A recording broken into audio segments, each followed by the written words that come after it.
I'll talk you through it. All right, Peter Finch just threw a dart, $1 million on the line. Carter, don't miss it left, don't miss it right, don't miss it left, heel pull. That was it. That's the scenario. Yep, every time. What's up, guys? JT Thomas here with the legend himself, Mr. DOD King. It's just DOD right now. It's just DOD right now. That's it, that's the myth. DOD Jester. Dude, I just saw you, Internet Invitational. A little bit rough, seemed to be in a dark place. I think he's been struggling just a little bit, right? Everything. Yeah. I thought it was mental, but dude, I tried everything. I've gone down way too many rabbit holes, watched too many videos. My mind is cluttered. I need it all to be solved. I was told to come to you, and I think you're gonna save me. For sure. I'm relying on you heavily. Okay, so that's why we're here today, guys. Go through full bag, but especially DOD, because we cannot have DOD hitting poor drivers, right? Can't happen. Maybe even a little bit of putting too. So if you guys struggle with anything in your bag, definitely watch this video. We're gonna go through a full lesson, get DOD fixed up. Let's do it, dude. Let's go, brother.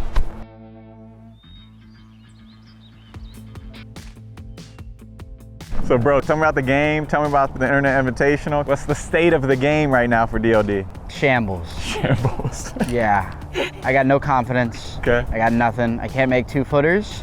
Swings long and I'm humping it. And I can't hit my driver off the deck, which is the thing that gives me confidence. I watch you hit a little bit. It looks like you're thinking of like maybe, I don't know, 7 to 12 different things while you're swinging. 7 to 10, can I run through them real quick? Yeah, I was gonna say, I'm being dead ass. I know. I start with the club about 2 inches behind it. My very first thought is that I come down and then I connect my right elbow, but I don't hinge, and so I try to keep that, and I rotate, keep my pressure right here. And then when I drop down, I'm doing a little squat, and I try to hold it here, and then I try to feel like my left elbow folds right away. So that's what's going on. So good news is, I think you're actually doing that. The problem is like none of that works together. That makes a lot of sense. It's all self-taught. Yeah, no, it's good, bro. The big thing is, the goal is we're gonna try to reduce the amount of thoughts. Please. And then get you like working with physics. So the basics, what happens to you right now when you're swinging is like the club is working one way, and then your body's actually going the same way with the club, and that's bad. You want to be going the opposite way so that you can like manage the amount of force. That makes sense. I feel like, because right now I feel like everything's exiting left. Yeah, exactly. The club's going left and you're going left. That's bad. I'm going left hard, and I'm humping it, which is hard to do because I'm going here and then there. Well, that's helpful because you need some hump, right? So if you're going really far this way, that's left, you need something right to help you, so you're humping. So your brain is a supercomputer. That's what I talk about always, everyone swing, even your brain. That's a crazy take, but I like it. I'm just joking with you, bro. It's a supercomputer, so meaning like everything that you try and do, it's gonna be hard for you to do it if the shot won't be straight. So let's just hit a couple, bro, get loose. I'll kind of give you a little analyzation. Okay. And then the goal is really only give you like 1 or 2 things to feel. And I'll be good at golf again? Yeah, and then you should be heading the right way again, yeah. Okay. And so 2 like swing doctor questions would be, if you hit a poor shot, would you have a tendency to hit left or right? And both. Okay, could be both, yep. Could pull it or like a spinny slap. Okay, gotcha. But then what about contact-wise? Both. Both? When it's bad, I see it on camera, I hate it, but I'm like here at impact. Yeah, gotcha, yeah. So you're just trying to manage the low point, yeah. Yeah, I hate my lower body. Okay. Like that just doesn't feel good. I've never had problems with self-belief, but I'm going through that right now. Like I step up to it and I know I'm gonna hit it bad. So bad. Yeah. DOD was struggling with both contact and direction. This comes back to his root swing flaw, which is his arm plane. His arm plane gets too steep, which makes it very difficult for him to get the club back to the ball. Your arms actually stay in the air too long. So everybody out there on YouTube, like keeping your arms in the air, that's good for like a brief amount of time, but you hit the ball, your clubs connect to your arms. And so you have 2 ways to get the club to the ground. You can either tilt, go to the ground like that to get them there, which is one way that you do, or you can forward bend, sometimes you do that. Golf is all about like how you get the club up and then how it gets the club down. So if you're gonna be swinging where your arm stays high, then you need to have like a lot of flexion to get lower. You need to maybe tilt to the right. It's just too much to worry about. So the basics in your swing is that your arms don't work like around your body enough, and your chest never gets low enough to the ground. Okay. So 2 things I want to work on for you are your sequence. When you get up to the top right now, you kind of like leave the arms spin too much. Yep. So there's not enough like shift onto your leg, then use that energy to your arms. Yep. And then again, managing where your rib cage is throughout your swing. It's a little bit too tall. So let's do a little practice swing. Just imagine you were gonna hit that ball. Start to take the club back. I want you to feel like your chest gets progressively close to this all the way up to the top. Good. Yeah. Okay, that's better. Now, from that point, you know, the basic feeling that you've been having is good. Your arms should feel like they can go more back that way rather than up. Yeah. So go ahead and let's try one where, again, just a practice swing. Swing down and hit the ground like a ball was there. Chest a little bit closer to the ground. Arms a little bit lower. Great. Yep. Perfect. So since the club's back here more, like this, you shouldn't have to go like that to get it back in the spot. Yours is so up like that, you had to get it back here somehow. So just make a swing, hit it with those two thoughts. Chest a little bit lower, arms behind you.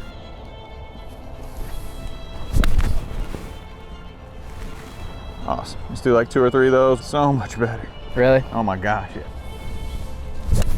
Oh yeah. That's the old matchup between new and old. Yeah. So guys, when you're working on something in your swing, if you happen to hit a really bad shot, it's actually good. You're creating a new motor pattern and you have to learn how to get back to the ball. So when you change your swing, it's like input, output. You need to give it enough input for your brain to be like, oh, this is where I'm gonna be now, so I need a new output to actually hit the ball. Your brain knows where it's trying to hit the ball, all right? It has an intention, but the problem with most people's swings is that the intention of your swing and your biomechanics don't match, okay? That's what creates chaos. So the big thing I'm seeing for him is Carter's arms are too far on this side of his body. So in order for him to keep them behind him, spinning out, being open actually helps his arms go behind, which is what he needs because his arms are way too much up here. Right? So just by getting his arms lower, his brain's saying, okay, I don't have to spin out because then they'll be even more behind me. They actually need to get back in front. Yeah, way better. There we go. In this before and after, you can see how much easier it was for him to get his club back on plane, therefore making it easier for him to improve both his contact and direction. It feels a lot easier. I feel like it's way more efficient for me from this position. Like my body's not working as hard as it had to. Now that you're saying it, I feel stupid for having done it so long, but I was trying to feel like the higher they are, the better for me, because it wasn't going as far. And so I was here, and now that makes sense. I had to kind of kick it just to drop it, because otherwise it would have been here. And I just feel like it's way less work. That's real. Sick, bro. All right, let's try some drivers, see what we get. Let's do it. Literally just bun a couple. I don't care how you hit them at all. It doesn't matter. You're just focused on the movement, okay? Yep. With the driver right now, I just feel like no confidence over it. I feel like everything is just really long, and I'm just praying to like make some kind of contact to get it in the air. That's literally it. And I'm just shanking it right, pull hooking it left. Like when I'm hitting it good, it's slightly into out and it's a nice little draw and it's perfect. Yeah. But I haven't done that in a long time. So here you go. This is gonna be a lot of work you have here. That's it, that's the miss. Every time, every single time. It's bad. For sure. DOD Jester. Yep. Easy thing, quick fix here, just watch this. It's gonna be the same damn thing. I'm just joking, bro. It'll be the same thing. I'm just joking, bro. The reason you start to make your swing longer too is because time is helpful. So a lot of times people try to shorten their swing. The problem is you have less time and the same amount of chaos. Bad. At least if you have more time to fix it, right? In your case here, arms are way too high. Okay. So they have to feel way more like around. So we want to get it flatter. Flatter, for sure. Am I feeling that same thing with the chest? Yeah, probably not as much because the club's plenty long. Okay. Kind of just stay where you are. Yeah, sweet, perfect. All right, you drew a little bit. What you start to realize is like, okay, my arms being lower, guess what you don't have to do to get to the ball? Hump. Exactly, because that makes the club drop. So before you needed that. So you were actually working on something that was making you better. That's crazy. So like the more you went back, the more hands you're high, more over the top, the more hump you're gonna have. Interesting. Yeah, so you That's just so funny. kept having that cycle. That's crazy. Yeah, so ramp it up, same thing, a little bit harder. Oh, okay. Wow. All right, all right. That's crazy. A little better, right? That's crazy. When you work on the right thing, you get some good results. Oh, another one. All right. All right, that was it. All right, performance golf. Check it out. No problem, very simple. Fix the DOD, didn't take long, it's a wrap. Are my legs too wide? Yeah, you can have your knees like pointed a little bit straight. You don't have to have them so out, like your kneecaps. Still better, to be honest. Oh, wow. That's way flatter. Way better, bro. What the hell was I thinking before? I don't know. DOD is obviously a pretty difficult shot. One big thing that you need is a little bit of speed. That would be kind of priority one. But what makes it hard is essentially the loft on the club. So it doesn't have hardly any loft. And if you hit too down on it, it's hard to get up in the air. But the key for having good DOD is essentially a good pivot, guys. So, you know, Carter's pivot was getting off. Most poor golfers have this scenario where they take the club back, they shift their hips too far off the ball, their upper body gets really ahead of the ball. That almost makes it impossible for you to hit a driver off the ground, right? Because when I do that, now I'm just swinging like this. And the club has no loft anyway, so no way I'm getting up in the air. So just having a good pivot, just by having the club swing more around them, it makes it easier for you to keep your body level, which is important for hitting the ball solid off the ground, not changing your level all the time, which is what makes it hard to hit. That's why on a tee is a little easier, because you can change your level and still hit like up on the ball. But when it's DOD, you can't hit up on it, it's on the ground. Real talk. Real talk. I had like 10 different instructors I was listening to about how to fix early extension, how to shorten up the swing, and then I ended up having like 7 different swing thoughts. So I like that this is simpler. Like all I thought about on that was genuinely get the chest here. Yeah. And then everything else kind of figured itself out. Exactly. So I like that it's simpler, because like that you're paralyzed with that many swing thoughts. Keep it simple. Keep it simple. Let's go get the putting done, bro. I don't know if you saw, I missed 5 like 2-footers with $1 million on the line. And not only did that suck for me, but like I cost my 2 teammates who played great, I cost them it. I lost sleep for like 3 days. I thought it was mental, but dude, like I tried everything. You're the only person, everybody says, oh, it's just your mind, your swing's fine. No, it's not, dude. I need some tough love. I appreciate you being real with me. Yeah, dude, hell Let's yeah. go fix this damn putting. Let's go fix the putting, let's do it. Yeah, so you missed some short putts, right? Show me where these balls were when you missed them, dog. I don't want to talk about this. All right, yeah, they were right about here. $1 million on the line. Obviously, tell me what you're thinking, because you know DOD is about thinking positive, believing. Yep. What were you doing over these? What were you thinking about? I'll talk you through it. Yeah. All right, Peter Finch just threw a dart, $1 million on the line. Don't f up. Carter, you missed it left, don't miss it left, don't miss it right, don't miss it left. Heel pull. That was it. Wow. And I'm usually not like that, but I think the pressure got me. Yeah, of course. Big thing for everyone out there on putting that I try and do is to distract yourself from the putt when you have like a putt that matters. So the way I teach people putting in the first place is like take the putter back roughly the same distance on both sides. It's called gates. So we can use this for example, right? So when you have one of these really short putts that matter, this ball and this ball would be my gate, meaning like that's how far I have to take the putter back and through. Like, can I go from this gate to that gate? That completely distracts you. Opposite of what you did. Don't miss it right, don't miss it, right? That's the last thing you want to be thinking about. That's what I was doing. That's what you were doing, yeah. Crazy, Tiger had that mindset when he made that putt against Bob May. It was like a 5-foot downhill slider, and the last thing he told himself was, my mom can make this putt. It's just like such a different mindset that you have to have over these short ones. That's an easy mindset switch. Hopefully we can do that. But now let's take a look at the actual stroke itself. So you have a tendency push-pull, or it could be either? Both. Both, okay. Sounds about right. Yep. Okay. You seeing how bad it is? Yeah. Well, good news is your face is super close, so aim is priority 1. So I got a super easy way to learn what aim is. You can use your phone or like a credit card or anything that's straight and put it right up against your putter so you can see what straight is.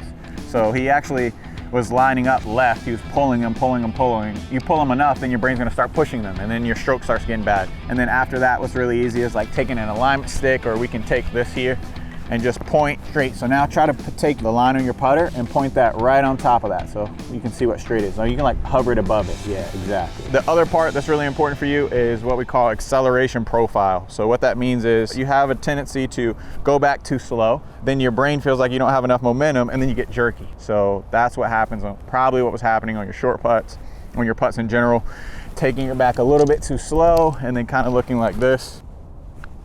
Yup, that's me. So like, besides the make. Yeah, besides the make, yeah.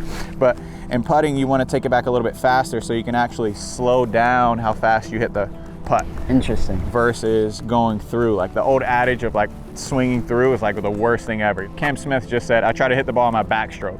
So think about what that means. So he's using the momentum of the backstroke to help him actually hit the ball. So good drills to stagger your feet like this. Put your foot right here, go back, and practice stopping. There, so controlling a little bit slower into the ball. So that helps you hit the putt with much more precision. It's much easier to keep it straight when you're slowing it down versus when you're speeding it up. Let's try a couple, bro. Just feeling like you're aiming slightly right of where you were before.